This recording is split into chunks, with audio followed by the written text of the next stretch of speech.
Pananaw ni Amelia, inayos ko ang suot kong salamin sa aking mata habang tinititigan ang tambak na folder na nasa ibabaw ng aking lamesa.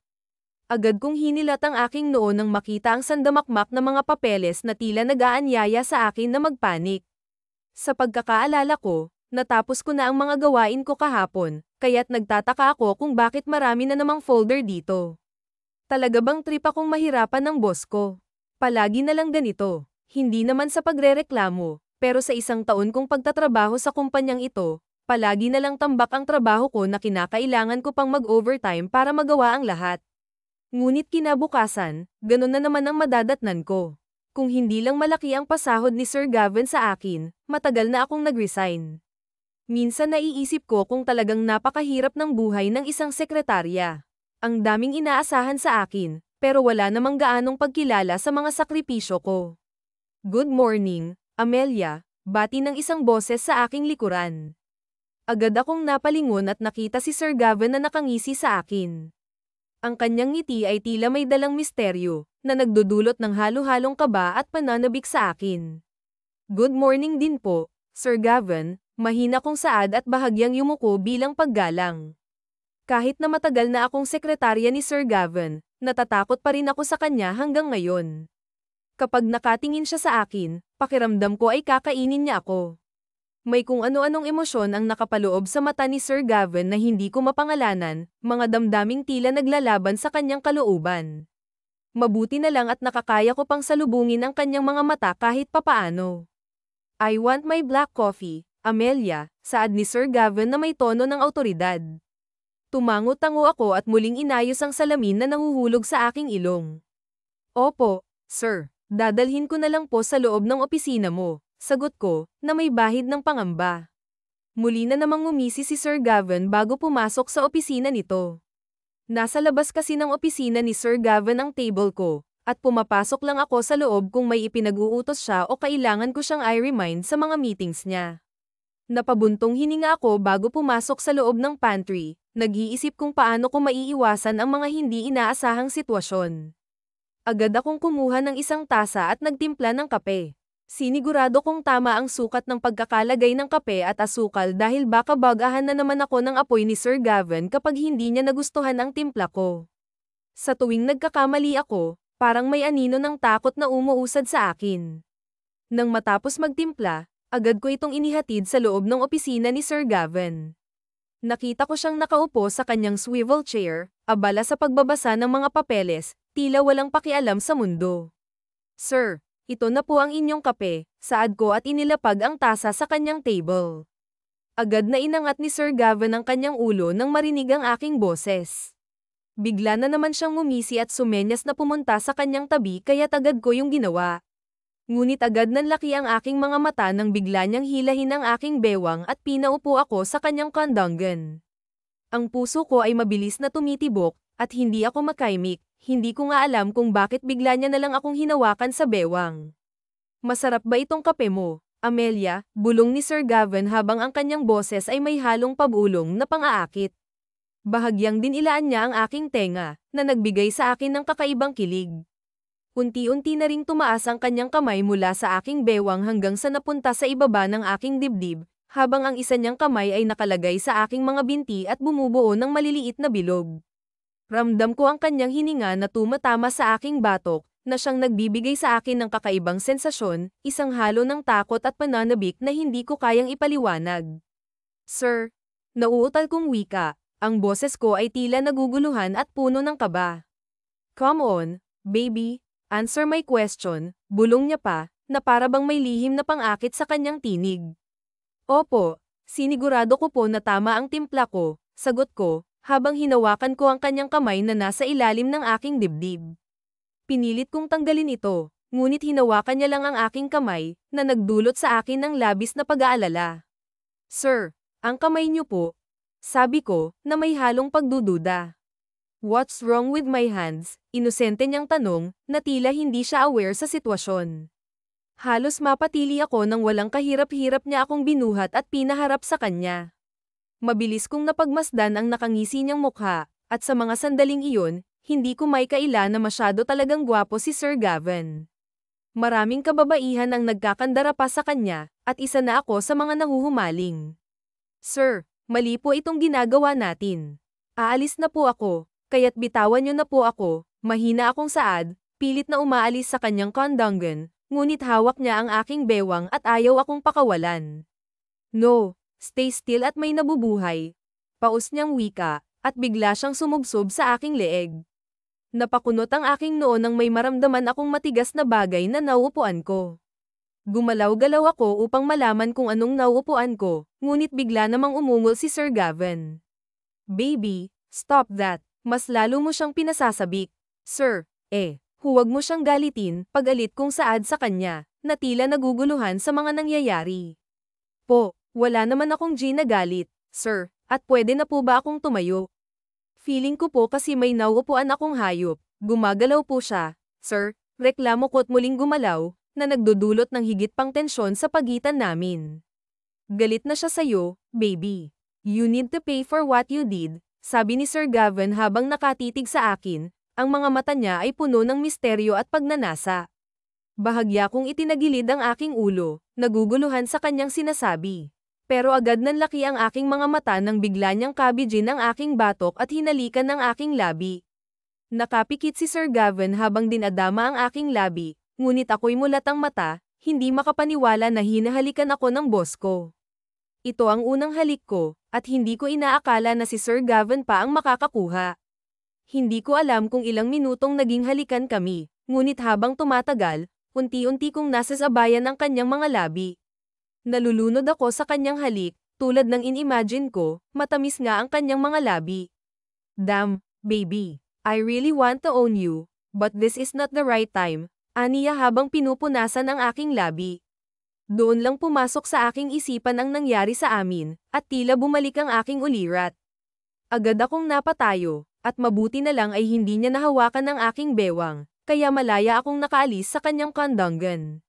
Dumiretso ako sa aking table, hinawakan ang aking labi na kanina lang ay nakalapat sa labi ni Sir Gavin. Ramdam ko ang pag-init ng aking mukha dahil sa nangyari, at pigil na sigaw ang bumabalot sa aking isipan. Hindi ko alam kung anong nakay ni Sir Gavin at bigla na lang akong hinalikan. Sana lang ay huwag niya nang ulitin iyon, dahil hindi ko na alam kung anong gagawin ko kapag inulit niya pa akong halikan. Pananaw ni Gavin na pangisi ako habang nakahawak sa aking labi, pinagmamasdan si Amelia na palabas ng aking opisina. Noon ko pa gustong tikman ang kanyang labi, ngunit ngayon ko lang nagawa. Masyado kasi siyang maganda sa paningin ko, kaya hindi ko na napigilan ang sarili ko kahit pa itago niya ang sarili niya sa malakit makapal na salamin. Magsuot man siya ng mahahabang damit, hindi pa rin maitatanggi ang gandang taglay niya. Bulag na lang sigurong hindi makakakita ng totoong ganda ni Amelia, at iyon ang ikinakatakot ko. Paano kung maisipan niyang mag-ayos? Paano kung gayahin niya ang mga babaeng nakapaligid sa kanya na halos maghubad na ng damit para lang magpansin sa akin? I like Amelia. Unang kita ko pa lang sa kanya, gusto ko na agad siya, ngunit pinipigilan ko lang ang sarili ko dahil ayokong matakot siya sa akin. Baka hindi na siya lumapit sa akin kapag sinabi ko sa kanya na gusto ko siya, at natatakot ako na baka agawin siya sa akin ng ibang lalaki kapag lumabas na ang tunay niyang ganda. Maswerte lang ako ngayon dahil wala pang nagkakagusto sa kanya bukod sa akin.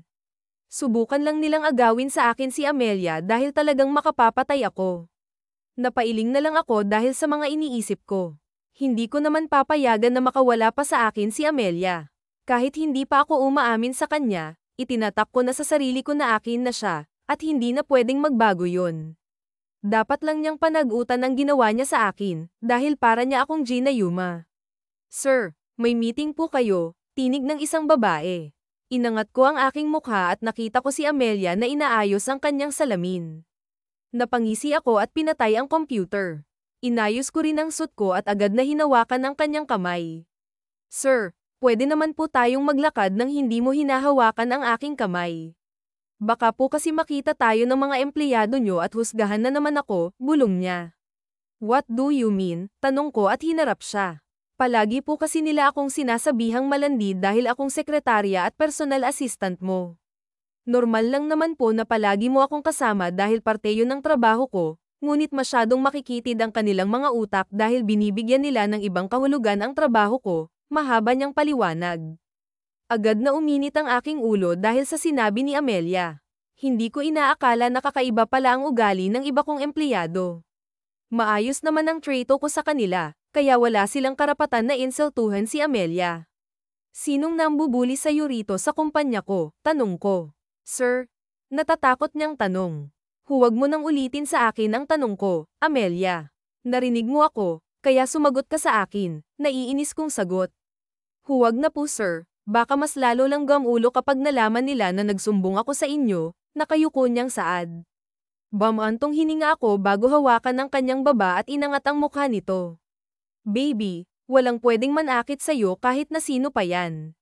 Damn, kung alam ko lang na ganito palang nangyayari sa'yo, baka araw-araw akong nagtatanggal ng empleyado. Kung ayaw mong sabihin sa akin, ako na lang ang gagawa ng paraan para malaman ko. Pagkatapos kong sabihin yun, pinatakan ko ng 2 beses na halik ang kanyang labi. Tulad ng una kong hinalikan siya, nakatulala lang siya sa akin na para bang ayaw niyang maniwala, kaya't mahina akong natawa, kahit ako'y nagugulat sa mga ginagawa ko. Pero hindi ko na talaga kayang pigilan. Let's go, malambing kong sabi at hinayla ang kanyang pulsuhan. Tumango naman siya at nagpatianod na sa akin. Habang nasa elevator kaming dalawa, unti-unting bumababa ang aking kamay. Napangiti na naman ako nang magkahugpong ang kamay naming dalawa. Wala akong narinig na reklamo, kaya't nasisiguro ko na ayos lang sa kanya na magkahawak kamay kami. Sir, bitawan niyo na po ang kamay ko, mahinang saad ni Amelia nang makarating kami sa harap ng conference room.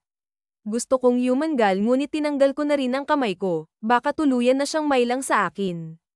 Tumagal ng halos 2 oras ang meeting, at wala akong ibang ginawa kung hindi ang titigan lang si Amelia. Masyado siyang cute sa ayos niya ngayon. Naka-ponytail ang buhok niya habang pilit niyang inaayos ang bangs niya. Namalayan ko na lang na tapos na pala ang meeting nang inayos na nila ang kanilang mga papeles at nagpaalam sa akin. Kami na lang dalawa ni Amelia ang naiwan dito, kaya napangisi ako. Tumayo si Amelia at humarap sa akin. Sir, tara na po. Marami pa po kayong mga papeles na pipirmahan. May mga aayusin din po akong files sa table ko. Mahinahon niyang wika.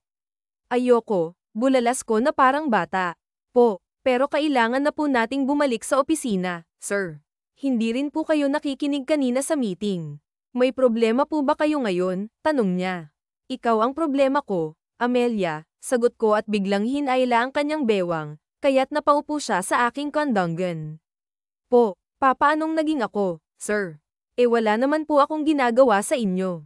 Ikaw nga po itong may atraso sa akin. Kanina nyo pa ako hinihila, hindi naman ako manika. Tapos halik ka pa ng halik. Hindi naman po ako kasama sa mga babae nyo, sagot niya. Baby, kung alam mo lang, kasalanan mo ang lahat. Masyado kang maganda kaya't hindi ako makapag-focus sa meeting ko kanina, nakangisi kong sagot.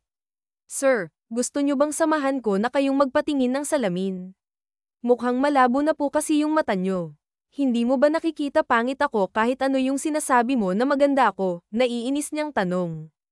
Kahit anong tago mo, Ryan, sa mukha mo, para sa akin maganda ka pa rin. Why don't you try to pull out my eyes and use it nang makita mo kung gaano ako nagagandahan sa'yo, biro ko. Bolero ka pa sir, no. Hindi po yan tatalab sa akin, masungit niyang wika at inirapan ako. Aba, tumatapang ang baby ko ah. Nang hihiram na sa akin, tatawa-tawa kong sambit.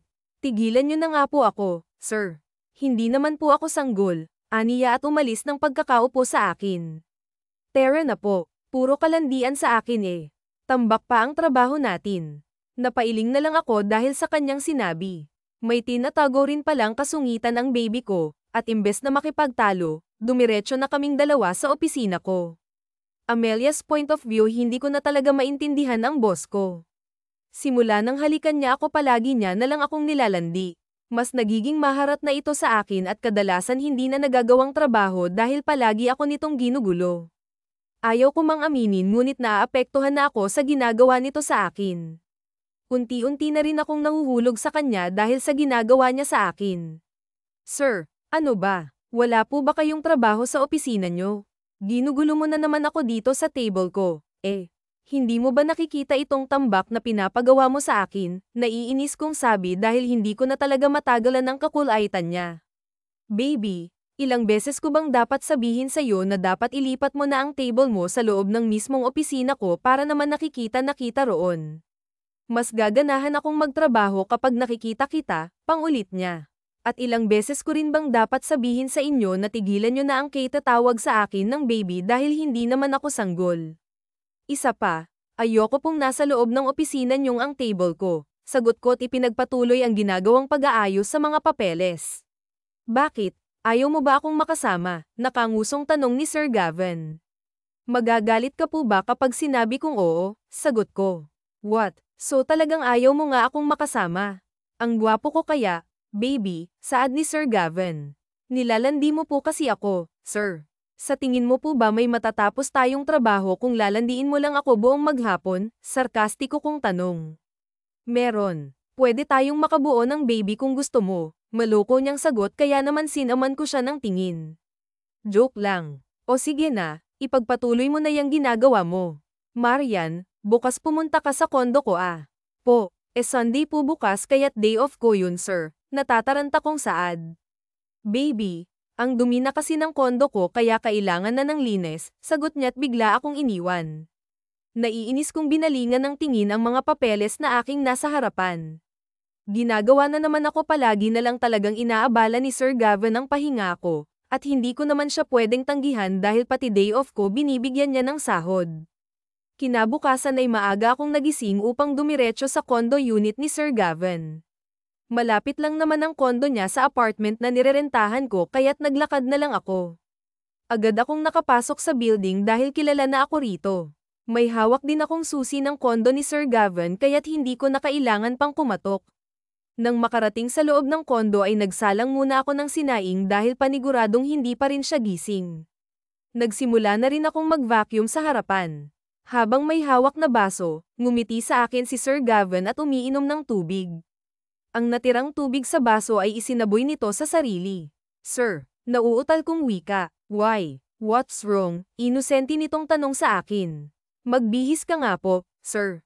Alam mo namang darating ako rito ngayon sa kondo mo. Ngayon mo pa talaga naisip ang huwag magsuot ng kahit na anong damit, tilak ko. Tinakpan ko pareho ang mata ko. Rinig ko ang mahina niyang pagtawa. Gusto ko siyang batukan dahil nagawa niya pa talagang tumawa matapos kong makita ang kanyang alaga. Naramdaman ko na lang din ang biglang paghawak nito sa aking kamay at pilit iyong tinatanggal sa mata ko, ngunit mariin na nakapikit ang aking mga mata. Baby, come on. Makikita mo rin naman to sa future kaya't hindi mo na dapat takpan yang mata mo, utos nito sa akin. Sir, tigilan mo nga po ako. Umalis ka sa harapan ko at baka pisilin ko yang ahas mo. Maampas ko yang pagmumukha mo, sigaw ko. Ayaw mo ba talagang makita, baby, maloko nitong saad. Natulos ako sa aking kinatatayuan nang mas lalo siyang lumapit sa akin, at naramdaman ko na lang na ikinikiskis niya ang ahas niya sa aking legs. Sir, ano ba? Puputulan ko na yang ahas mo, naiinis kong wika. Fine. Galit ka naman agad sa akin, Anya. At naramdaman ko na lang ang labi niya sa labi ko. Good morning kiss ko muna, baby. Nang maramdaman ko na wala na siya sa aking harap ay iminulat ko na ang aking mga mata. Dumiretso na lang ako sa kusina para magluto ng umagan niya. Habang nagluluto ng hotdog ay bigla ko na lang naramdaman ang mga brasong biglang pumulupot sa aking bewang. Baby, anong niluluto mo? Bulong nito sa akin. Hotdog, simpleng sagot ko. Bakit mo pa kailangang magluto ng hotdog kung meron naman akong hotdog? Ayaw mo bang tikman? Biro niya. Gusto mo hubang iprito ko ang hotdog na sinasabi mo? Sarkastiko kong tanong. Ang brutal mo naman, bulong niya't hindi ko na lang pinansin. Gavin's point of view, natawa ako nang makitang naiinis na mukha ni Amelia. Halatang kanina pa ito naiinis sa akin at para bang gusto na akong sakalin. Gusto ko lang namang makita ang naiinis niyang mukha dahil sobrang cute niya. Gusto ko na nga siyang aibas at hindi ko maiwasan na magsabi ng mga pilyong bagay. Kasalanan naman niya yon masyado siyang maganda sa aking paningin kaya't nilalandi ko siya. Sir, hindi ka po mabubusog ng pagkain kung patuloy mo akong tititigan, saad niya sa akin. Tama ka. Hindi nga ako mabubusog kung tititigan lang kita, pero ikaw mismo ang gusto kong kainin. Pwede ba? Biro ko't itinaas baba ang kilay. Kailan ka pa naging cannibal? Tanong niya kaya't napanguso na lang ako. Kailan ka kaya kikiligin sa mga banat ko? Naiinis kong tanong. Kung banatan kaya kita riyan. Kumain ka na nga lang po, sir. Baka gutom lang yan kaya kung ano-ano nang sinasabi mo sa akin, saad niya. Ayaw mo bang nilalandi kita? Tanong ko. Ayoko. Gusto na nga po kitang hampasin ng kawali kanina sagot nito. Amelia, sigaw ko. Birot totoo yun. Sir, hindi ko nga po alam kung bakit bigla ka na lang naging ganyan sa akin. Hindi mo naman nga po ako pinapansin noon at madalas sa Sanjiten, tapos ngayon bigla mo na lang akong nilalandi. Abay nakakapagtaka na po talaga yan, sir. Sa tingin ko kailangan ko nang tumawag ng albularyo dahil baka kung anong masamang espiritu ang sumapi sa iyo. Yun ay kung ayos lang naman po sa'yo, Anya. Napailing na lang ako dahil sa sinabi ni Amelia. Hindi ko inaakala na may kadaldalan din pala siyang tinataglay. Akala ko tahimik lang siya ngunit ngayon unti-unti ko na siyang nakikilala. Kailangan ko lang pala siyang landiin para lumabas ang iba pa niyang ugali. Hindi ako sinapian ng kahit na anong espiritu, kung ano-ano na lang ang pumapasok dyan sa malikot mong isip. May sasabihin nga pala ako sa'yo, saad ko't biglang sumeryoso. Ano po yun, sir? Tataasan mo po ba ang sahod ko? Biro niya. Gusto mo ba? Tanong ko pabalik. Joke lang yun, sir. Ang taas na nga po ng sahod ko ayos na sa akin yun, sagot niya. Natanggal ko na sa trabaho ang mga taong nambubuli sa'yo, bulalas ko. What? Ba't mo yun ginawa, sir? Naguguluhan niyang tanong. Baby, they bullied you. What do you expect me to do? Pabayaan na lang sila sa ginagawa nila. No, hindi ako makapapayag sa ganun, mariin kong sambit. Pero hindi naman na sila kailangang tanggalin pa. Pwede naman na parusahan mo na lang sila, mahina niyang wika. Hindi pwede sa akin ng ganun, baby. Dapat lang magbayad sila sa ginawa nila sa'yo. Huwag ka nang kumontra pa, sagot ko. Kita ko ang lungkot sa kanyang mata pero nakapagdesisyon na ako. Tama lang ang ginawa ko, ayoko naman na mahirapan pa siya dahil lang sa mga taong mapanghusga. Oh, sige na nga. Kung iyan ang desisyon mo, tatanggapin ko, Anya at kumagit na sa hotdog. Tumayo ako't lumapit sa kanya, kumagit din ako sa dulo ng hotdog na kinakain niya. Kita ko ang paglaki ng mga mata ni Amelia habang dahan-dahan kong kinakain ang hotdog hanggang sa tuluyan ng lamapat ang aming mga labi. Anong brand ng hotdog na ito? Masarap naman, pero may mas masarap na hotdog pa kaysa rito. Gusto mo bang tikman, baby? Pilyo kong tanong. Sir Gavin, sigaw niya. Tumawa ako't ipinagpatuloy na ang pagkain. Hindi ko na nga lang pinansin ang pag-angal niya at baka lalo kung hindi mapigilan ang sarili ko, bumagsak pa kami pareho sa kama. Amelia's point of view, hindi ko na talaga kayang ginagawang panlalandi sa akin ni Sir Gavin kaya't nang matapos akong maglinis ng kanyang kondo ay agad na akong umalis. Pinipigilan niya pa ako ngunit nagpumilit na akong umuwi. Ayoko nang makasama siya at baka hindi ko na rin mapigilan ang sarili, mapatulan ko pa ang panlalandi niya sa akin. Bes, mabuti naman at narito ka na. Alam mo bang kanina pa kitang hinihintay? Saan ka ba galing at mukhang pagod ka? Kumunat ang aking noo nang makita si Sarah na nasa harap ng aking apartment. Lumapit din siya sa akin at niyakap ako ng mahigpit. Teka nga muna, Sarah. Anong ginagawa mo rito? Nagtatakang tanong ko. Grabe ka naman magtanong, parang ayaw mo naman ako rito. Di mo ba ako na-miss? Malambing nitong saad at yamakap pa sa aking braso. Pigilan mo nga ako, Sarah. Naiinis kong saad at binuksan ang pintuan. Umupo ako sa isang bangko at agad namang tumabi sa akin si Sarah. Mag-bar tayo, Amelia, yaya nito sa akin. Ayoko, agaran kong tanggi. Sige na, bes. Minsan na nga lang tayo magbabonding at mula nang maging magkaibigan tayong dalawa, bilang lang sa daliri ang bonding natin. Pumayag ka nang mag-bar tayo, pangungulit ni Sarah. Hindi ba pwedeng dito na lang tayo magbonding, Sarah? Ano ba kasing makukuha mo kung sa bar ka magpupunta? Tanong ko. Boring dito, bes. So sa bar pwede tayong makakilala ng maraming kaibigan. Malay mo sa bar mo pa pala makita ang lalaking magpapatibok ng malamig mong puso, pagpapaliwanag ni Sarah. Kadiri ka naman, Sarah. Hindi mo ba nakikita ang itsura ko? Kapag pumunta tayo sa bar ay walang makikipagbigyan sa akin dahil sa itsura ko, pagdadahilan ko. Ako nang bahala. Bibigyan kita ng matinding makeover, tipong lahat ng lalaki mapapatingin sa'yo kapag dumaan ka, sabi niya. Bahala ka nga riyan, Sara, sambit ko. Pumapayag ka na ba? Tanong niya at nagpapapi pa talaga sa akin. Oo na, Sara, tigilan mo na rin yung kaganyan mo. Mukha kang asong napabayan, pangasar ko. Amelia, sigaw niya. Tumawa na lang ako bago pumasok sa loob ng kwarto. Nagbat lang muna ako at nang matapos ay nagulat ako nang makita si Sara na siyang nakaupo sa aking kama habang pinagmamasdan. Anong ginagawa mo rito sa kwarto ko? Dapat sa sala mo na lang ako hinintay, sabi ko habang nagpupunas ng buhok. Ayoko. Alam ko na ang isusuot mo kaya ngayon palang uunahan na kita. Ito ang isusuot mo, Bes, anya at itinaas ang isang red tube dress na nasa kama. Ano? Hindi ko susuotin yan, Sara. Hindi mo ba nakikita? Konting tuwad ko lang dyan makikita na kaagad ang hindi dapat makita. Ipasuot mo sa akin ang lahat pero huwag lang ang klase ng ganyang damit, reklamo ko. Hindi dapat ito ang gamitin mong dress. Kasi ito lang ang dala ko. Alam ko kasi kung anong klaseng damit ang meron ka. Puro na lang jeans at shirts kaya itong dinala ko ang susuotan mo, pagpupumilit ni Sara. Wala naman kasing mali sa mga damit ko, sadyang ayaw niya lang sa fashion ko, kaya imbes na magtalo pa ay sinuot ko na lang ang dala niyang dress para sa akin. Alam ko naman kasi na hindi niya ako titigilan hanggat hindi ko isinusuot ang kanyang gusto. Ni minsan hindi pa ako nanalo kay Sara.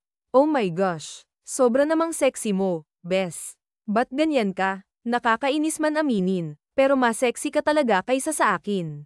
Sadyang ayaw mo lang ilabas. Pumarito ka na't lalagyan kita ng makeup, anya nang makita akong lumabas mula sa CR. Ano ba't kailangan pa ng makeup? Di ba pwedeng ganito na lang ako? Naiinis kong tanong. Gaga, syempre kailangan yun. Paano ka makakabingwit ng mayaman kung wala kang makeup? Mata rin niyang sagot. Napakamot na lang ako sa aking pisngi bago nilapitan si Sara. Inumpisahan niya ang paglalagay sa akin ng makeup. Kanina niya pa rin ako pinupuri at pinababayaan ko na lang siya. Bakit kailangan mo pang tanggalin ang salamin ko? Hindi ako makakakita niyan, reklamo ko nang maramdaman ko ang kanyang kamay sa aking salamin. Huwag kang mag-alala, Bes. May dala naman akong contact lens at huwag ka nang tumanggi dahil alam ko kung anong grado ng mata mo. Sagot ni Sara at tuluyan nang tinanggal ang suot kong salamin. Tulad nga ng kanyang balak ay nilagyan niya ako ng contact lens. Nung una naluluha pa ako dahil hindi naman ako sanay na magsuot ng ganun, ngunit nang tuluyan ng mailagay ni Sara ay ayos na rin naman. Grabe ka na talaga, Bes. Sabi ko na nga ba't kailangan mo lang ng makeover para lumabas ang totoo mong ganda. Nakakainggit ang beauty mo. Kung lalaki lang ako, malamang niligawan na kaagad kita. Sabi ni Sara nang matapos akong ayusan. Ewan ko sa'yo, Sara. Umalis na nga tayo para mabilis tayong makauwi, bulalas ko. Agad namang hinayla ni Sara ang aking braso at isinakay sa kanyang kotse. Saglit lang ang naging biyahe namin papunta sa bar at ang unang bumungad sa akin ay ang maingay na paligid. Nakakahilo rin ang mga ilaw at halos mandiri ako nang makita ang mga taong naghahalikan sa isang sulok. Kulang na nga lang ay magdugyugan na sila doon. Mag-enjoy tayo ngayong gabi, sigaw ni Sara at nagsimula ng sumayaw. Sara, umuwi ka agad tayo paalala ko. Kara-rating pa nga lang natin, uwi na kaagad ang nasa isip mo, Amelia. Come on, enjoy muna tayong dalawa. Uminom ka lang at ako nang magbabayad. Napailing na lang ako dahil sa kanyang sinabi. Mukha na kaagad siyang lasing dahil sa kanyang ginagawa. Nagpa siya akong umupo muna sa isang table at nag-order ng drinks. Sa totoo lang, gusto ko na kaagad umuwi. Hindi kasi ako sanay sa ganitong klase ng lugar. First time ko ito to be exact at hindi ko alam kung anong mangyayari sa akin kapag nalasing ako. Panigurado naman kasi na hindi kami uuwi ni Sara hanggat hindi pa siya nalalasing. Kilala ko na ang kaibigan ko, mataas ang alcohol tolerance kaya't malamang baka matagalan pa kami sa pag-uwi. May trabaho pa man din ako bukas. Nagmamasid lang ako sa buong paligid hanggang sa hindi ko alam na napaparami na pala ang aking inom. Naramdaman ko na lang na medyo nahihilo na ako. Tumayo na ako at naglakad. Gusto kong umihi at ayain nang umuwi si Sara, ngunit hindi ko naman siya makita. Nasaan ba yung CR ng bar na ito? Ba't di ko makita? Hindi na ako lasing, kung saad. Napangiti ako nang makakita ng isang pinto. Nanlalabo ang aking paningin. Kahit hindi ko alam kung tama pa ba itong napasukan kong pinto, ang importante ay makaihi na ako. Success, sigaw ko nang matapos. Dumiretso ako sa harap ng salamin at natawa. Ang ganda ko naman ngayon, tumatawa kong saad. Yeah, you're right, baby. Sobrang ganda mo nga ngayong gabi kaya halos lahat ng lalaki kanina na tumitingin sa'yo gusto ko nang patayin, dammit. Sino ba kasing nagbihis sa'yo ng ganyan? Boses yun sa aking likuran at nang lumingon ako sa likod ay pinaningkitan ko ng mata ang nagsalita. Sino ka ba't nandito ka sa CR ng mga babae? Siguro bakla ka no, natatawa kong saad at hinawakan ang kanyang mukha. I'm not gay, baby. Gusto mo bang patunayan ko yan sa'yo? Tanong niya at biglang pinulupot ang braso sa aking bewang. Hindi ka bakla, tanong ko at hindi ko alam kung ano bang sumapi sa akin dahil bigla ko nalang dinakma ang alaga ng lalaking nasa aking harapan. Ang laki naman nito, tumatawa kong saad. Damn, why did you do that, baby? Ginalit mo lang ang alaga ko. Kailangan mong magbayad, at bigla na lang akong sinunggaban ng halik. Gusto kong manlaban sa kanya ngunit hindi ko magawa. Masyadong masarap ang kanyang mga halik dahil unti-unti ko na iyong nagugustuhan. Hanggang sa hindi ko na nasundan ang nangyari. Namalayan ko na lang na nasa isang kwarto na kami at may ginagawang milagro. Nasa ibabaw ko na siya habang pinagsasawaan ang aking dibdib, habang ako naman ay nasasarapan. Naibigay ko sa kanya ang matagal ko nang iniingat-ingatan. Gavin's point of view, nakangiti ako habang hinahaplos ang mukha ni Amelia. Hindi ko inakala na makukuha ko na siya. Masyado kasi siyang kaakit-akit ngayon, halos 5 lalaki nga ang nasuntok ko kagabi dahil pinagtitinginan nila si Amelia ko. Masyado siyang maganda at idagdag pa ang nakakaakit niyang suot. Ako lang ang dapat na makakakita sa kanyang katawan. Buti na lang din at naisipan kong pumunta sa bar kagabi, baka kung sino man ang nag-aya sa kanya sa bar ay gusto kong pasalamatan dahil nakuha ko na si Amelia, at ngayon na may nangyari na sa aming dalawa, hindi ako makapapayag na mawala pa siya sa mga bisig ko. Ang tagal ko nang naghintay sa kanya, ungol ni Amelia. Pinatakan ko ng halik si Amelia at isinuksok ang aking mukha sa kanyang leeg bago siya niyakap ng mahigpit. Nagpanggap akong tulog, at ilang sandali pa, naramdaman kong nagising na siya. Pasado 10:00 na rin kasi ng umaga at hindi na nga kami nakapasok sa trabaho dahil parehas kaming pagod. Gosh, ano ba itong ginawa mo, Amelia? Bakit mo isinuko ang iyong sarili at worst, sa boss mo pa, pag-alit niyang saad sa sarili? Sinubukan niyang tanggalin ang aking kamay sa kanyang bewang ngunit mas lalo ko lang hinigpitan ang pagkakayakap sa kanya. Ayaw ko siyang iwan dito matapos ng may nangyari sa amin. Ang bigat naman ng kamay. Good morning, Sir Gavin, nahihiya niyang saad. Huwag mong kagatin ang labi mo, baby, baka akong kumagit niyan, babala ko. Sir, I am really sorry for what happened last night. Hindi ko alam kung ano bang ginawa ko. Nalasing lang ako kagabi kaya't hindi ko sinasadya ang nangyari. Sana po walang makaalam ng nangyari sa atin, at sana rin, kalimutan na lang natin ang nangyari. Alam ko na nandidiri ka sa akin kasi sino ba naman ako? Isa lang akong manang tapos nakipagtalik ka pa sa isang katulad ko. Please, sir, kalimutan na lang po natin ang nangyari, pagmamakaawa niya. No, sigaw ko. Last night was the best night ever, at gusto mong kalimutan ang nangyari sa atin. Hindi ako makapapayag sa gusto mo, Amelia. You don't have to worry dahil pananagutan naman kita, hindi kita tatakbuhan, saad ko. Pero wala naman pong mabubuo na sanggol sa tiyan ko. Hindi ba nagsuot ka naman po ng kondom? Hindi ba, aniya, ngunit ngumisi lang ako at pinatakan siya ng halik sa labi. As far as I know, wala akong suot na kondom kagabi nang may nangyari sa atin, saad ko. E di iinom na lang ako ng pills, pagdadahilan niya. No, hindi ka pwedeng uminom ng pills. Nagpapakahirap na lumangoy ang mga cells ko papunta sa egg cell mo tapos kokontrahin mo lang sila. Hindi ako makapapayag sa gusto mong mangyari, Amelia, kaya't sa ayaw at sa gusto mo, titira ka na kasama ako, paliwanag ko. Ngumisi ako nang makita ang gulat niyang reaksyon. Isang beses ko pa siyang hinalikan at tumayo na ako para pulutin ang mga damit naming nagkalat sa sahig. Nakita ko na tinaklob niya ng kanyang kamay ang kanyang mga mata kaya't napatawa na lang ako. Come on, baby, don't be shy. Nakita mo na ito kagabi. Hinawakan mo pa nga tudyo ko. Sir Gavin, sigaw niya. Sinuot ko ang aking boxers at pinaibabawan siya. Sinubukan niya akong itulak ngunit mas malakas ako sa kanya. Mula ngayon, Gavin na lang itatawag mo sa akin. Maliwanag ba? Tanong ko. Unti-unti siyang tumango at nag-iwas ng tingin sa akin. Naiintindihan ko naman kung naiilang pa siya sa akin ngayon, pero hindi magtatagal ay mawawala na rin ang ilang niya sa akin.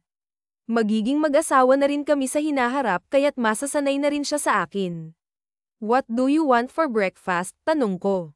Ayokong kumain, hindi naman ako nagugutom, tanggi niya, ngunit agad na napapikit nang biglang tumunog ang kanyang tiyan kaya't mahina akong napatawa. Talaga ba, baby? Bakit iba yatang sinasabi ng tiyan mo? Tanong ko. Ayokong kumain dito, iuwi mo na lang ako sa apartment ko, aniya. Fine. Pero sisibayan pa rin kitang kumain, wika ko't bumangon na. Nagsimula akong magbihis habang siya naman ay hindi makatingin sa akin. Kinuha ko na ang kanyang mga damit at ako na mismo ang nagbihis sa kanya.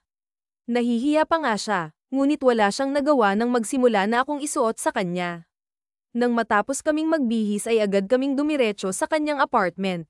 Gavin, wala ka bang trabaho ngayon?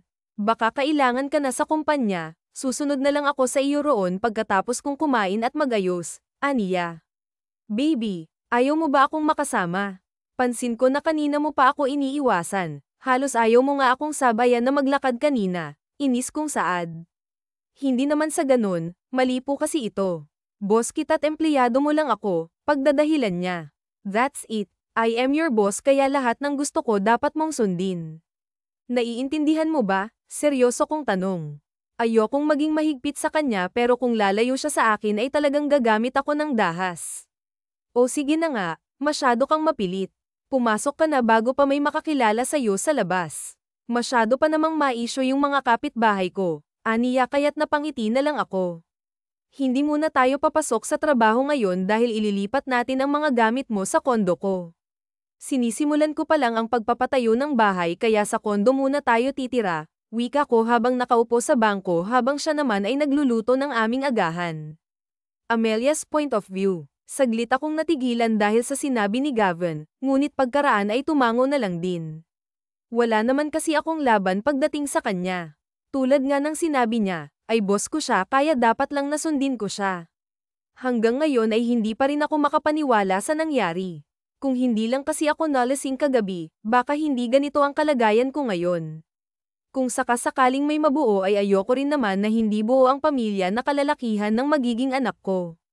Sinabi ko na rin sa kanya na magpipils naman kilala ko si Gavin nakakatakot siyang magalit kaya't wala akong laban sa kanya kapag nagalit siya. Papaano kapag hindi naman ako nabuntis? Tanong ko. Baby, sinisiguro ko sa'yo na mabubuntis ka. Nilahat ko kaya, pero kapag wala naman, uulitin natin, maloko niyang sagot. Napahawak ako sa aking noo dahil sa kanyang sinabi. Ano ba naman kasi ang ginawa ko kagabi? Bakit kasi nauwi kami sa? Kasalanan talaga to ni Liz. Lumipas ang maraming araw at tuluyan na nga akong tumira sa kondo ni Gavin. Sweet siya sa akin at masasabi kong talagang nagbago ang buhay ko nang makasama ko siya sa iisang bubong. Kung noon sarili ko lang ang iniisip ko, ngayon ay kasama na rin si Gavin. Halos ayaw niya nang humiwalay sa akin. Baby, ang ganda mo talaga pero bakit kailangan mong tanggalin ang salamin mo? Paano kung magustuhan ka rin ng mga lalaking empleyado ko ano? Marami na akong magiging kagas sa'yo no? Hindi ako makakapapayag dahil sa akin ka lang. Hindi ka pwedeng maaga sa akin ng iba. Magpapakasal na kaya tayo, pangungulit niya. Napahirap ako dahil sa sinabi ni Gavin. Tinanggal ko lang naman ang salamin ko at sinuot ang contact lens na bigay sa akin ni Liza. Nanood lang ako sa internet kung paano magsuot kaya't alam ko. Mabuti na lang at madali akong natuto. Pero itong si Gavin ay kung ano-ano na kaagad ang nasabi. Minsan nga ay ayaw niya na akong palabasin ang kondo niya. Pakiramdam ko tuloy kinokontrol niya na ang buhay ko at ayoko ng ganun. Kung patuloy siyang magiging ganito sa akin, hindi ako magdadalawang isip na iwan siya. Gavin, ano ba? Naghubad lang naman ako ng salamin ko, naiinis kong saad. Ikaw ang huhuberin ko kapag hindi salamin ang sinuot mo ngayon. And what is this? You're wearing a skirt, giit niya't hinayla pababa ang pencil cut skirt na suot ko. Masama na bang baguhin ang fashion ko? Gusto ko nga kasing magsuot ng ganito ngayon. Sayang naman ang pagbili ko rito kung hindi ko naman gagamitin, sagot ko't sumimangot. Medyo nahihilig na kasi akong mag-online shopping. Ewan ko ba nitong mga nakaraang araw? Hindi ko na maintindihan ang mga pagbabagong nangyayari sa aking katawan. Madalas kong ang masigawan si Gavin. Mabuti na lang at mahaba ang pasensya niya sa akin. Gusto ko na rin na may palagi akong kinakain. Baby, pwede ka namang magsuot ng mga ganito pero dapat ako lang ang nakakakita. Pagtitinginan ka na naman ng mga lalaki sa kumpanya aniya. Hayaan mo na nga lang sila, bulalas ko. Nagpowder lang ako at nagpahid ng lipstick ngunit agad akong nagulat nang iharap ni Gavin ang aking mukha sa kanya. Mapusok niya akong hinahalikan at hindi ko naman mapigilan ang aking sarili dahil sinasagot ko ang bawat halik niya. Baby, papayagan kitang magsuot ng pesting skirt na yan at ang contact lens pero hindi pwedeng lipstick, aniya. Napasimangot na lang ako dahil sa kanyang sinabi. Binura niya ang lipstick na pinahid ko kaya napunta sa labi niya. Kumuha na lang ako ng tissue at pinunasan ang kanyang labi. Minsan na nga lang ako magsuot ng lipstick tinanggal mo pa. Ang sama mo, hinarang ko. Huwag ka na magalit sa akin. Bibilhan na lang kita ng watermelon, aniya kaya napangiti na lang ako. Noong isang araw pa kasi ako naghahanap ng watermelon pero wala naman sa ref.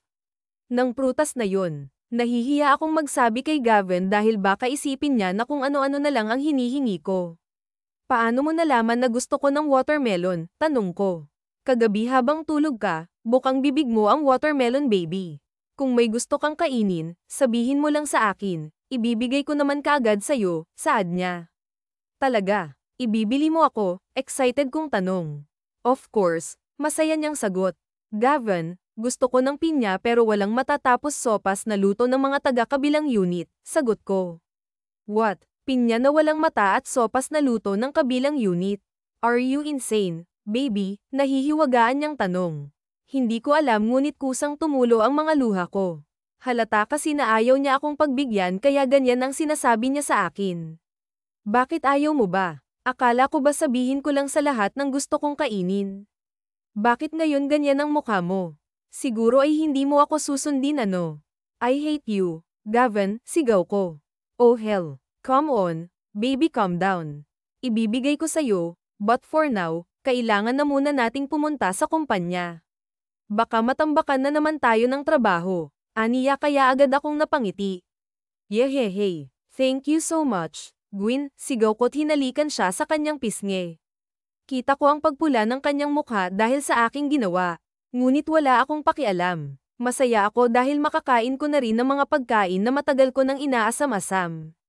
Matagal na segundo bago tuluyang nakabawi si Gavin. Agad niya na akong hinayla at dumiretso kami sa kumpanya. Pinagtitinginan kami ng mga empleyado. First time kasi nila akong makita na walang suot na salamin at idagdag mo pa na nakahawak ako sa braso ni Gavin. Alam kong naguguluhan sila sa ginawa ko. Maging ako rin naman. Kung noon ay halos 2 metro ang layo ko kay Gavin kapag naglalakad kami, ngayon naman ay para akong isang linta na nakahawak sa kanyang braso kung makakapit. Hindi ko na talaga alam kung ano bang nangyayari sa akin. Gavin's point of view damn. Hindi ko na alam kung saan ko hahanapin ang mga gustong kainin ni Amelia. Yung watermelon at sopas na luto ng kabilang unit magagawan ko pa ng paraan, pero yung pinya na walang mata. Hindi ko alam kung saan yun hahanapin. Baka patay na ako, pero hindi ko pa rin alam kung saan makakahanap ng ganon.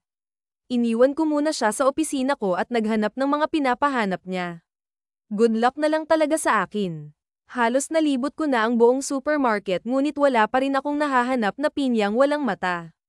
Nakabili na rin ako ng watermelon at mga sangkap sa sopas, pinya na walang mata na lang talaga ang kulang. Tinatawanan pa nga ako ng ibang tindera na napagtatanungan ko kaya sa huli sumuko na lang ako. Dumiretso sa kondo, bumili na lang ako ng isang buong pinya at ako na lang ang magtatanggal ng mata. This is really hard. Ano ba kasing nangyayari sa baby ko?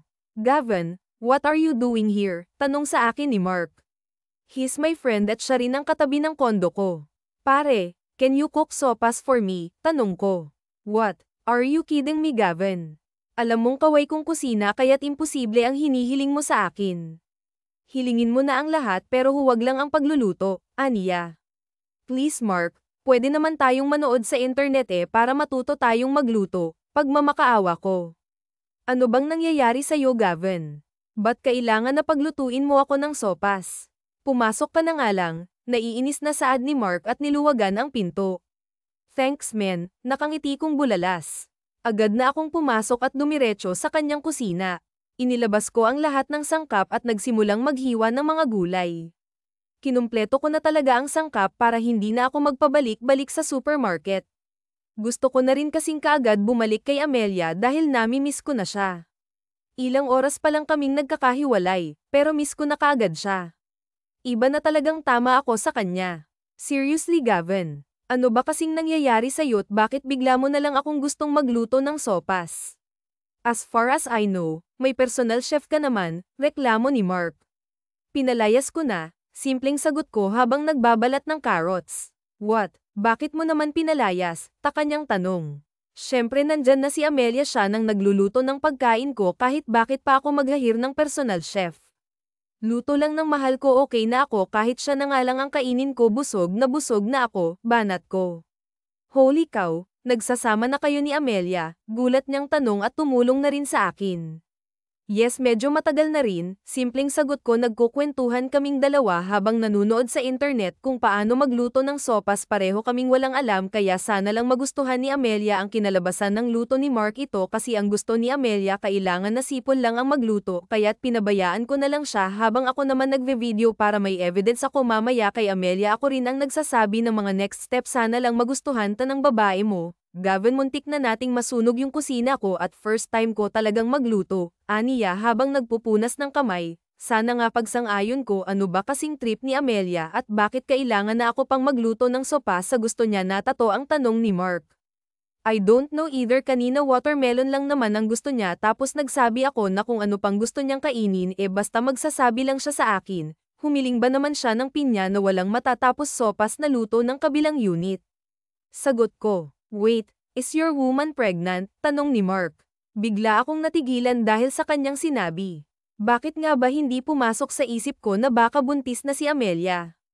I mean, palagi siyang nagsusuka sa umaga tapos tinatamad pa siyang bumangon. Palagi rin siyang naiinis sa akin, at itong mga pagkain na hiling niya sa akin. Hindi ko alam pagtanggi ko. Men, siguro dapat na kayong magpatingin. Malay mo may baby na pala sa tiyan ni Amelia tapos wala pa kayong alam. Congrats na kaagad sa'yo, Gavin. Ninong ako saad ni Mark. Sure, thank you so much, Mark, nakangiti kong saad habang inilalagay ang sopas sa isang baunan. Nababatan at natanggalan ko na rin ng matang pinya kaya dali-dali na akong umalis sa condo unit ni Mark. Masaya ako habang nagmamaneho papunta sa kumpanya ko ngunit hindi ko inaasahan na maaksidente pala ako.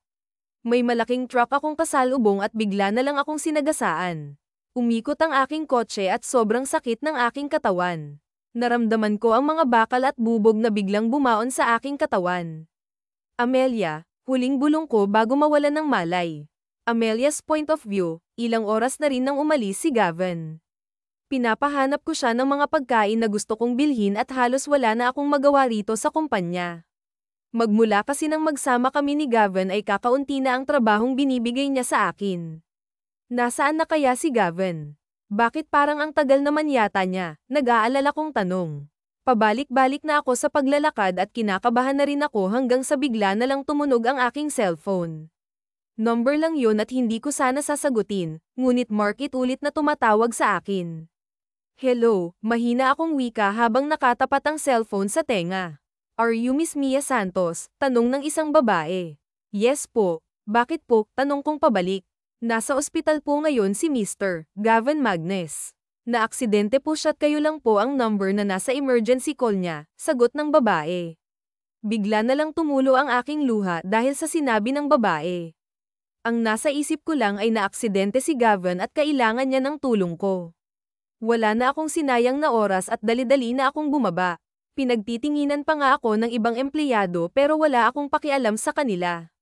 Ang importante makita ko na si Gavin. Agad akong nakapunta sa ospital na sinabi sa akin ng babae. Naabutan ko sa emergency room ang babaeng tumawag sa akin. Hi, ikaw ba si Amelia? Tanong ng babae sa akin. Ako nga po, magalang kong sagot. Maywan nakita. Amelia, kailangan ko na kasing umuwi. Kanina pa rin ako hinihintay ng pamilya ko Hinintay lang kitang dumating bago ako umalis. Inooperahan na sa loob si Mr. Gavin, sabi niya. Ganun po ba? Maraming salamat po sa pagtawag sa akin saad ko't bahagyang yumuko. Walang anuman, Amelia, anya at umalis na. Ako naman ay hindi na mapakali, palakad-lakad ako sa labas ng emergency room.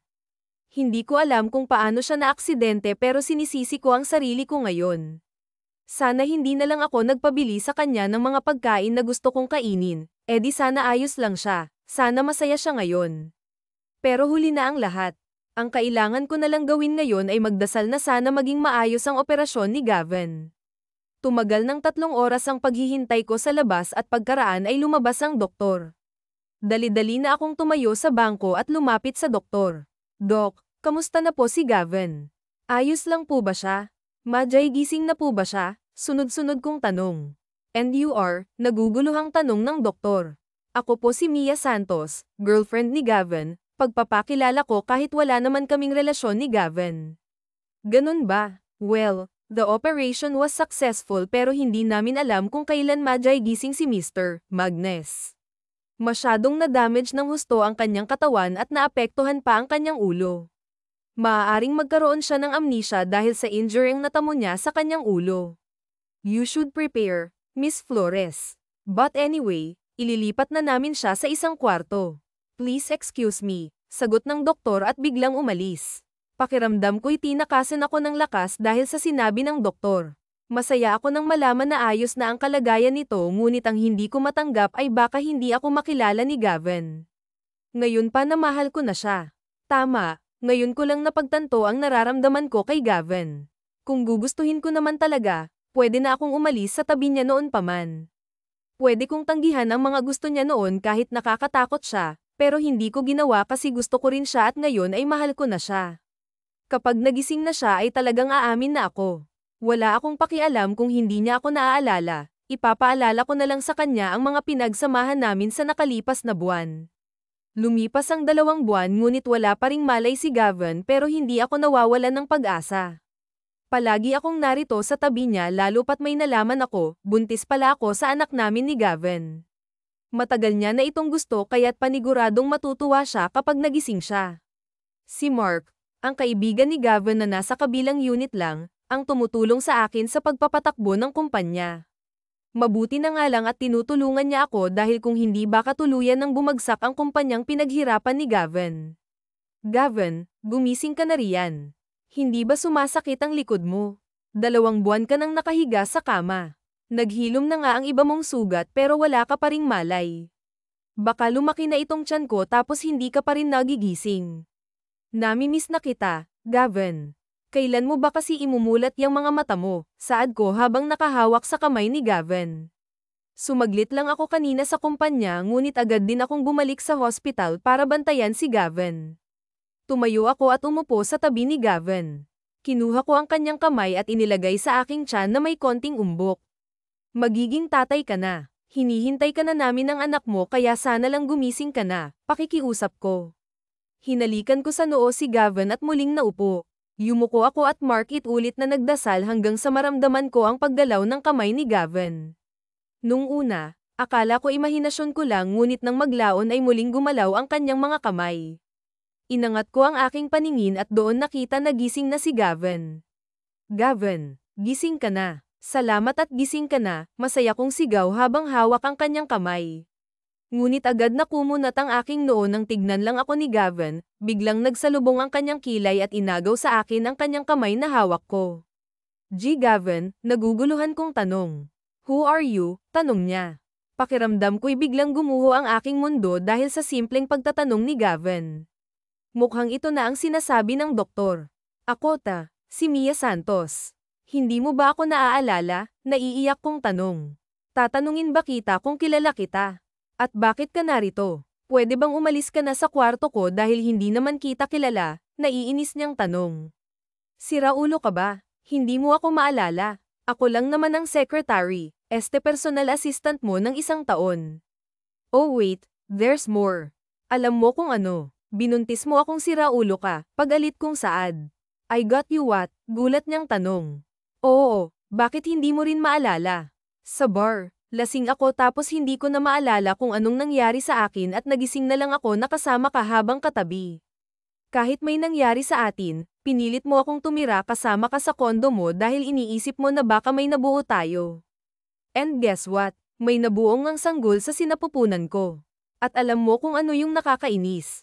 Habang magkasama tayong dalawa, unti-unti na akong nahuhulog sa'yo. Sinubukan ko namang pigilan ngunit sadyang tranto ang puso ko dahil nahulog na sa'yo. Tapos ngayon nasasabihin mo sa akin kung sino ako, naiiyak kong tanong. Mahal mo ako, tanong niya. Obvious ba, mataray kong saad. Sabihin mo ng diretso sa akin, anya ni Gavin Magnus. Mahal kita, buong puso kong saad. Nagulat na lang ako nang bigla niyang kabijin ang aking batok at sinunggaban ng halik ang aking labi. Tumugon ako sa kanyang halik at pagkaraan ng ilang segundo, ipinagdasal kita, Mia Santos, anya. Ha, akala ko ba may amnesia ka? Naaalala mo na ba kaagad ako? Naguguluhan niyang tanong. Sino bang may sabi na may amnesia ako? Naaalala ko ang lahat, baby. Mula nang una kang nag-apply sa kumpanya ko, ang unang araw na nabighani ako sa isang babae na kahit anong pilit mo magtago sa malaking salamin ay hindi yun naging hadlang para makita ang totoo mong kagandahan, sagot ni Gavin. Pero bakit kanina? Naguguluhan kong tanong. It was just a joke, baby. Gusto ko lang malaman kung anong gagawin o sasabihin mo sa akin kapag nakita mong hindi kita maalala. Damn, it was worth it. Kailangan ko lang palang maaksidente para lang malaman mo kung anong totoo mong nararamdaman para sa akin, tatawa-tawang sagot ni Gavin. Nakakainis ka talagang lalaki ka. Halos lagutan ako ng hininga kanina nang tanungin mo ako kung sino ba ako tapos nagbibiro ka lang pala. Araw-araw ay sinisisi ko ang sarili ko kasi pakiramdam ko kasalanan kung nangyari sa'yo tapos ngayon ginawa mo pang biro. Nakakainis ka talagang lalaki ka, sigaw ko habang pinaghahampas si Gavin. Sorry na, baby. Patawarin mo na ako, pagmamakaawa niya. Kung hindi lang kita mahal, bulong ko. Mas mahal kita pati na rin si baby, anya at niyakap ako. Alam mo na buntis ako, tanong ko. Hindi pero bago ako na aksidente, sinabi sa akin ni Mark na baka raw buntis ka dahil weird ang gusto mong kainin, wika niya. Tama si Mark, Gavin. Buntis nga ako, magiging daddy ka na, nakangiti kong wika at hinalikan siya sa pisngi. Damn, I knew it. Ang galing ko talagang maka 3 points, masaya niyang sabi. At pagsusungit ko, abat nagsusungit na talaga ang mahal ko sa akin ha, biro niya. Lumipas ang 2 linggo at tuluyan na ngang nakalabas ng hospital si Gavin. Magaling na rin siya at nakakalakad na ng maayos. Pare, maraming salamat sa pagtulong mo sa pagpapatakbo ng kumpanya ko ha. Habang alam mo na nakarete ako, pagpapasalamat ni Gavin kay Mark. Nasa kondo na kaming dalawa ngayon at nang mabalitaan ni Mark na nakalabas na ng hospital si Gavin ay agad nang sumugod sa amin para kamustahin si Gavin. Walang anuman, pare, tayo-tayo lang din naman ang magtutulungan. Mabuti na lang at nagising ka na, mababantayan mo na itong mag-ina mo, sagot ni Mark at tinuro ako. Gumiti si Gavin at nagpatuloy sila sa pagkukwentuhan. Ako naman ay dumiretso na sa kwarto para magpahinga. Ilang oras lang din at pumasok na si Gavin sa kwarto. Tumabi siya sa akin at yamakap habang ako'y patuloy lang sa pagbabasa ng libro. Baby, matulog na tayo, aya ni Gavin. Mauna ka na, Gavin. Tatapusin ko lang ang binabasa ko, kinikilig na kasi ako sabi ko. Baby, masama sa buntis ang nagpupuyat kaya't matulog na tayo, inis niyang wika. Mauna ka na nga, pag-alit kong saad. Nagulat na lang ako nang biglang nawala ang librong hawak ko, kinuha pala ni Gavin. Inayos niya ang pagkakahiga ko at bigla akong niyakap. Good night, Amelia. I love you, bulong niya. Napailing na lang ako dahil sa ginawa ni Gavin ngunit agad din naman na yamakap sa kanya. Good night, Gavin. I love you too. Naging masaya ang pagsasama naming dalawa ni Gavin, kung minsan nagkakatampuhan dahil sa maliliit na bagay ngunit agad din namang nagkakabati. Takot kasi siya sa akin kahit na akong may kasalanan ay siya pa rin ang unang humihingi ng tawad. Saan ba kasi tayo pupunta, Gavin? Tanong ko. May suot akong blindfold at hindi ko naman alam kung anong pakana ni Gavin. Palagi niya na lang kasi akong sinusurpresa. Basta, chill ka lang dyan, baby. Tiyak na magugustuhan mo ito, bulong niya sa akin. Hindi nagtagal ay tumigil na kami at ilang sandali pa ay tinanggal niya ang suot kong blindfold. Napanganga ako dahil sa aking nakikita. Hindi ko alam kung nasan kami ngunit punong-puno ng tulips na bulaklak ang nakikita ko. And tulip is my favorite flower, lalo na ang white tulips. Ngunit mas nagulat ako nang makita ko siyang nakaluhod habang may hawak na box ng singsing. Baby, tulad ng sinabi ko sa'yo nung nasa hospital ako, unang kita ko pa lang sa'yo, nabighani na ako kaya agad kitang tinanggap sa kumpanya ko. Araw-araw ay dinadamihan ko talaga ang trabaho mo para mag-overtime ka kasi gusto pa kitang makita at makasama ng matagal. Alam kong inis ka na sa akin pero wala kasi akong maisip na ibang paraan para mas makasama pa kita. Habang tumatagal na magkasama tayong dalawa ay mas lalo lang akong nahuhulog sa'yo. Wife material ka na kasi tapos natatagalan mo pa ang ugali ko. Amelia, hindi mo lang alam kung gaano ako kasaya nang may nangyari sa ating dalawa. Agad kong ginrab ang opportunity na iyon para maging akin ka na, at hindi naman ako nagkamali kasi agad kang sumama sa akin. Nagsama tayong dalawa at doon kita lubos na nakilala. Nasabi ko na lang sa sarili ko na nasa tamang babae na ako. Alam ko na kung minsan ay nahihigpitan ka na sa akin, pero ginagawa ko lang naman yun kasi ayokong mawala ka sa akin. Mahal at hindi ako makakapayag na mawala ka sa akin ang tagal-tagal kang hinintay, at ngayon nais kitang tanungin, Amelia, handa ka bang manatili sa tabi ko? Gusto mo bang makasama ako habang buhay? Will you marry me, Amelia, Anya? Tumutulo na ang luha ko at unti-unti akong tumayo. Yes, I will marry you, Gavin. Gumiti siya't isinuot sa akin ang singsing. Hinalikan niya muna ang aking kamay bago siya tumayo't hinalikan ako sa labi. Thank you so much, Amelia. I love you baby, sabi niya. I love you too, Gavin, sagot ko't hinalikan siya sa labi. Hindi rito nagtatapos ang istorya naming dalawa ni Gavin. Nagsisimula pa lang kami at sa susunod na kabanata ng aming buhay ay may mga problema pang darating sa buhay namin. Ngunit alam ko na malalampasan ko ang lahat ng iyon dahil kasama ko si Gavin. Siya ang lakas ko at ang magiging baby namin. Mahal na mahal ko silang dalawa, Waka.